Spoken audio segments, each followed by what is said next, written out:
ওয়া ইন তাইফাতানি মিনাল মুমিনিনা ইকতাতালু ফাসলিহু বাইনাহুমা। বিশ্বাসীদের মধ্যে দুই গ্রুপ যদি মারামারি লাগে তাহলে তুমি মিলিয়ে দাও, ইসলাহ করো, ইসলাহু যাতিল বাইন, মিলিয়ে দাও, মীমাংসা করে দাও, বিরোধ নিষ্পন্ন করে দাও। অনেক সময় হয় না যে দুই ভাই ঝগড়া লেগেছে, দুই বন্ধু ঝগড়া লেগেছে, অথবা স্বামী স্ত্রীর মধ্যে কোনো কারণে বিরোধ, হ্যাঁ, দুই পার্টি ঝগড়া লাগছে, এরকম আছে না নাই? তখন ফাসলিহু বাইনাহুমা, তাদের মধ্যে আপোষ মীমাংসা করে দাও। হ্যাঁ, মীমাংসা করে দাও, ইসলাহ, রিকনসিলিয়েশন করো, ওয়ার্ক অ্যাজ এ মিডিয়েটর, মধ্যস্থতাকারী হিসেবে কাজ করো। তো আমরা সমাজে কি করি দেখেন তো, একটু মিলিয়ে নেন। দুইজন ঝগড়া লাগছে, আমরা কি করি? হ্যাঁ, কি করেন? আরো লাগিয়ে দেন, সর্বনাশ। তাই তো আপনাদের ওয়াজি করতেছি আমি না, তাদেরকে আরো ঝগড়ায় মাতিয়ে তোলা যাবে না, লাগিয়ে দেওয়া যাবে না, বরং ঝগড়া থামিয়ে দিতে হবে। কি করতে হবে? কয়েক জায়গায় কৌশল করে মিথ্যা বলা জায়েজ, সহিহ হাদিসে এসছে। এর মধ্যে একটা আছে, দুইজন মানুষের মধ্যে সম্পর্ক নষ্ট, তাদের সম্পর্ক জোড়া লাগিয়ে দেওয়ার জন্য আপনি কৌশল করে মিথ্যা বলতে পারেন। যেমন ধরেন যে দুইজনের সাথে কথা হয় না, দা কুমড়া সম্পর্ক, আপনি একজনকে বললেন যে ভাই ওই দিন তো ওই লোক আপনার ব্যাপারে অনেক প্রশংসা করলো। সে তো শুনে অবাক হবে, কিরে আমার প্রশংসা কি বললো, এমন এমন বললো। তো এটা শুনে ওই লোকের ব্যাপারে তার মনটা একটু নরম হবে। আবার তাকে বললেন যে উনি তো আপনার ব্যাপারে এরকম একটা পজিটিভ কমেন্ট করলো, সেও অবাক হবে, তাই নাকি, তার সাথে আমি এত ভুল বোঝাবুঝি, আসলে লোকটা তো তাইলে ভালো।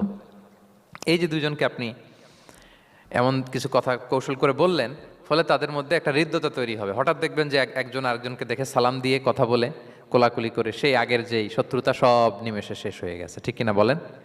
হ্যাঁ, এই যে মধ্যস্থতাকারী আপনি হলেন, এজন্য আল্লাহ তাআলা আপনাকে সওয়াব দিবেন।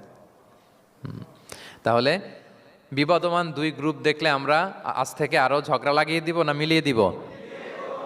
রাসূল সাল্লাল্লাহু আলাইহি ওয়াসাল্লাম বলেন, আলা উখবিরুকুম বিআফদালা দারাজাতিম মিন সাদাকাতি ওয়াস সিয়ামি ওয়াস সালাহ। নামাজ, রোজা, সাদাকা, এর চেয়েও একটা বড় মর্তবার ভালো কাজ আছে, সেটা কি আমি তোমাদের বলবো না? সাহাবারা বলল, বলেন। আল্লাহ রাসূল সাল্লাল্লাহু আলাইহি ওয়াসাল্লাম বললেন, সেটা হচ্ছে ইসলাহু যাতিল বাইন, দুই পক্ষকে মিলিয়ে দেয়া, বিবাদমান দুই গোষ্ঠীকে কি করা? মিলিয়ে দেয়া। এটা নামাজ, রোজা, সাদাকা, এর চেয়েও বেশি সওয়াবের কাজ। দেখেন, আমরা ইসলামটা বোঝার ক্ষেত্রে আমাদের কত ল্যাকিংস। আমরা মনে করি শুধু লম্বা দাড়ি রাখলাম, তাসবিহ একটা নিলাম, আর জিকির করতেছি দিন রাত এক করে, এরপরে নামাজ পড়তে পড়তে কপালে দাগ ফেলে, এই বোধহয় ভালো কাজ, এই সব ভালো আমি করে ফেললাম। কিন্তু দেখেন, রাসূল ইসলাম বলেছে না, সমাজে বিবাদমান দুইটা গ্রুপকে যদি মিলিয়ে দাও, এটা নামাজ, রোজা, সাদাকার চেয়ে বেশি সওয়াব তুমি পাবে। তাহলে এখন থেকে যদি আমরা বিবাদ দেখি কি করব? মিলিয়ে দিব। কখনো আমরা ঝগড়া আরো বাদিয়ে দিব না। আগুন যদি লাগে সেখানে পানি ঢালবো নাকি তেল ঢালবেন? কি ঢালবেন? অনেকে কি ঢালে? আরো দাউ দাউ করে জ্বালাতে চায় না, না, এটা করা যাবে না, বরং আমরা মিলিয়ে দিব ইনশাআল্লাহ। বলেন সবাই। আল্লাহর হাবিব সাল্লাল্লাহু আলাইহি ওয়াসাল্লাম তিনি এই কাজটা করতেন। মক্কা থেকে মদিনায় গেলেন, মদিনায় আউস খাজরাজ দুইটা গোত্র, বছরের পর বছর যুদ্ধ, উনি যেই মিলিয়ে দিলেন। রাসূল সাল্লাল্লাহু আলাইহি ওয়াসাল্লাম এই যে সংলাপ, তারপর রিকনসিলিয়েশন, মিডিয়েশন, মধ্যস্থতা, এগুলোতে এক্সপার্ট ছিলেন। যে যুদ্ধ থামে না, এই যুদ্ধ মিলিয়ে দিলেন। কত প্রাণ গেল ওই যুদ্ধে, কিন্তু রাসূল সাল্লাল্লাহু আলাইহি ওয়াসাল্লাম যেই আউস খাজরাজ এখন ভাই ভাই হয়ে গেছে, ভাই ভাই করে দিলেন, ভ্রাতৃত্বের বন্ধনে ওনাদেরকে আবদ্ধ করে দিলেন আল্লাহর হাবিব সাল্লাল্লাহু আলাইহি ওয়াসাল্লাম। এবং সহিহ বুখারীতে একটা বাব আছে, বাবের শিরোনাম হচ্ছে বাবু কওলুল ইমামি, কওলিল ইমাম ইযহাবু বিনা নুসলিহ বাইনাকুম, মানে আমাকে নিয়ে চলো আমি মিলিয়ে দিব। এটা ছিল রাসূল সাল্লাল্লাহু আলাইহি ওয়াসাল্লামের বিখ্যাত বাণী। ঝগড়া একটা লাগছে, রাসূল সাল্লাল্লাহু আলাইহি ওয়াসাল্লাম বলতেন, আরে আমি আসি না, আমাকে নিয়ে যাও, আমি মিলাই দেবো। কোথাও কিছু হয়েছে, আমাকে নিয়ে যাও, আমি তো আছি, মিলাই দেবো। রাসূল সাল্লাল্লাহু আলাইহি ওয়াসাল্লাম এসেছেনই মানুষকে মিলানোর জন্য, গড়ার জন্য এসেছেন, ভাঙার জন্য নয়। তাহলে 4 নাম্বার যেটা আমরা জানলাম, যে বিবাদমান দুই পক্ষকে আমরা কি করব? মনে থাকবে? এই যে আমি শুরুতে বলেছিলাম যে একটা শান্তিপূর্ণ সমাজ যদি আপনি গড়তে চান, তাহলে এই 10টা ইনস্ট্রাকশনের কোনো বিকল্প নাই। এখানে সোশ্যাল নর্মস, কিছু মোরালিটি, কিছু ভ্যালিউজ, বিশেষ করে ম্যানার্স আমাদেরকে শিখিয়েছেন আল্লাহ তাআলা। তাহলে 4টা জানলাম, কয়টা?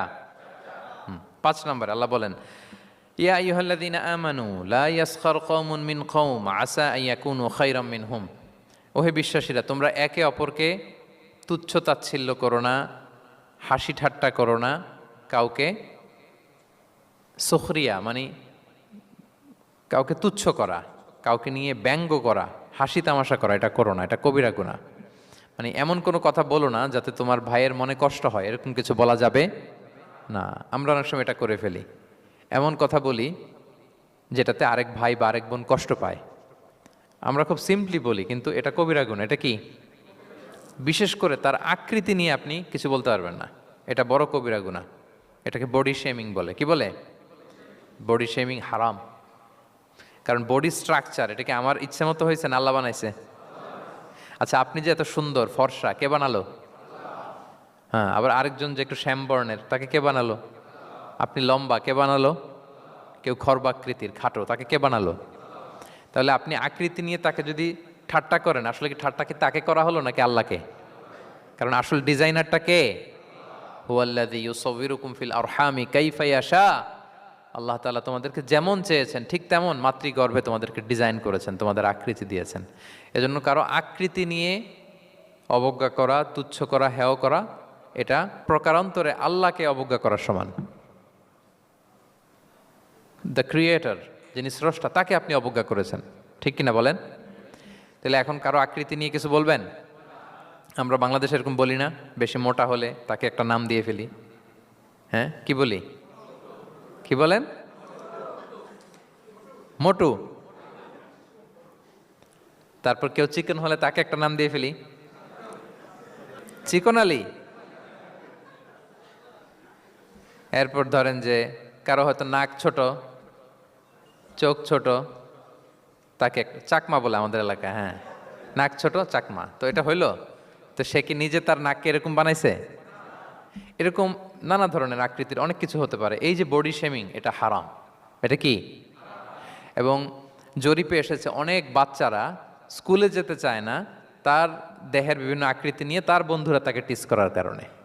খুব মোটা সে, তাকে নিয়ে তার ফ্রেন্ডরা এমন কথা বলে, সে আর স্কুলে যাওয়ার প্রতি আগ্রহ ফিরে পায় না। তো এটা কত বড় সামাজিক সমস্যা আপনি খেয়াল করেছেন? হ্যাঁ, কখনো কারো আকৃতি নিয়ে কোনো কমেন্টস করা যাবে? কারণ আকৃতিটা দিয়েছে কে? এটা খবরদার, এটা বড় কবিরা গুনাহ। আব্দুল্লাহ ইবনে মাসউদ রাদিয়াল্লাহু তাআলা আনহু, এই সাহাবী, ওনার পা দুইটা ছিল চিকন, চিকন পা। উনি একবার আরাক গাছের চূড়ায় উঠেছেন, মেসোয়াকের ডাল ভেঙে মেসোয়াক করবেন। বাতাসের ঝাপটা, ওনার লুঙ্গিটা একটু সরে গিয়েছে, পা দুইটা দেখা গিয়েছে। তো এত চিকন পা দেখে সাহাবারা সবাই হাসতেছে নিচে। রাসূল ইসলাম বললেন, ব্যাপার কি, তোমরা হাসো কেন? বলে যে ইবনে মাসউদের পাগুলো দেখে দেখেনি রাসূল কত চিকন পা, হাসতেছে। রাসূল ইসলাম রাগান্বিত হলেন, বললেন, ওই সত্তার শপথ যার হাতে আমার আত্মা, ওই আল্লাহর কসম করে আমি বলি, লাহুমা আসকালু ফিল মিজান মিন উহুদ, এই পা দুটো মিজানের পাল্লায় রাখা হলে কিয়ামতের দিন উহুদ পাহাড়ের চেয়ে বেশি ভারী হয়ে যাবে। তার মানে এত সম্মান ইবনে মাসউদের, সম্মান আল্লাহর কাছে, কল্পনা করেন, উহুদ পাহাড়ের চেয়ে বেশি ভারী হয়ে যাবে। কিন্তু আমরা অনেক সময় এই মানুষের আকৃতি নিয়ে তুচ্ছ তাচ্ছিল্য করি। রাসূল সাল্লাল্লাহু আলাইহি ওয়াসাল্লামের একজন স্ত্রী ছিল, নাম সফিয়া। কি নাম? সফিয়া বিনতে হুয়াই ইবনুল আখতাব। উনি আকৃতিতে কিছুটা খাটো ছিলেন এবং একটু স্থূলাকৃতির ছিলেন।